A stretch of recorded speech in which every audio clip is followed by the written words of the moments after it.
Spika wa bunge la Iran Mohammad Bagher Ghalibaf ameionya Marekani dhidi ya kujaribu kuivamia Iran, akisisitiza kuwa taifa hilo lina chaguzi zote mezani, ikiwemo kutoa jibu kali litakalomfanya mvamizi ajute. Ghalibaf alitoa kauli hiyo Jumatano mjini Tehran wakati wa mkutano wa wanaharakati wa masuala ya uchumi pamoja na wanachama wa chama cha wafanyabiashara wa Iran, Irani Guild Chamber. Katika mazungumzo hayo, alisisitiza kuwa serikali ya Marekani inapaswa kutambua kuwa Irani iko tayari kwa diplomasia yenye heshima, lakini pia iko tayari kujibu kwa nguvu endapo itachokozwa. Akizungumzia hotuba ya Rais wa Marekani Donald Trump, State of the Union, iliyotolewa katika bunge la Marekani, Ghalibaf alitoa onyo kali kwa Washington, akisisitiza tena kwamba chaguzi zote bado zipo mezani.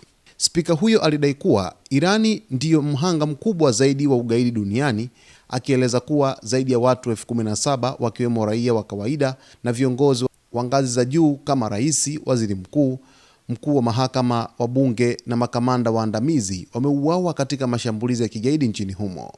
Aidha, aliituhumu Israel, aliyoitaja kama utawala wa Kizayuni, kuwa ndiyo chimbuko la dola ya kigaidi duniani. Ghalibaf pia alirejelea kauli ya hivi karibuni ya mjumbe maalum wa Marekani Steve Witkoff, ambaye alihoji kwa nini wananchi wa Iran hawaoneshi hofu licha ya mkusanyiko mkubwa wa kijeshi wa Marekani katika eneo la Mashariki ya Kati.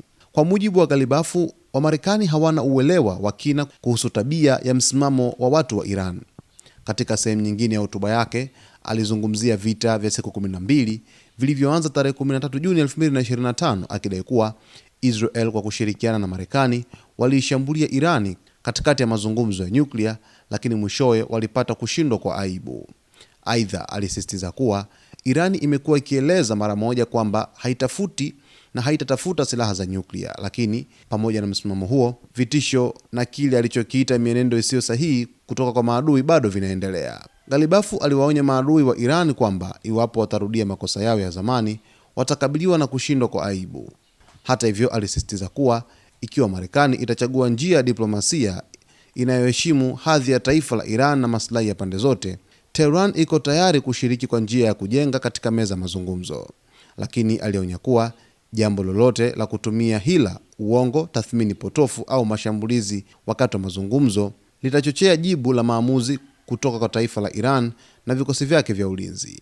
Spika wa bunge la Iran Mohammad Bagher Ghalibaf ameamua kumjibu Rais wa Marekani Donald Trump baada ya hotuba yake siku ya hapo jana, akihutubia bunge la Marekani, ambapo hotuba yake ilipewa jina la State of the Union hapo nchini Marekani. Basi mtazamaji wetu, huku mvutano ukizidi kuongezeka na kauli mbalimbali za viongozi zikizidi kuonekana, tuzidi kufuatilia kwa makini zaidi ili tuweze kujua nini ambacho kitajiri katika sakata hili la Mashariki ya Kati baina ya Marekani pamoja na Irani. Kwa taarifa zaidi na kuomba usiache kusubscribe, kulike, kucomment pamoja na kushare.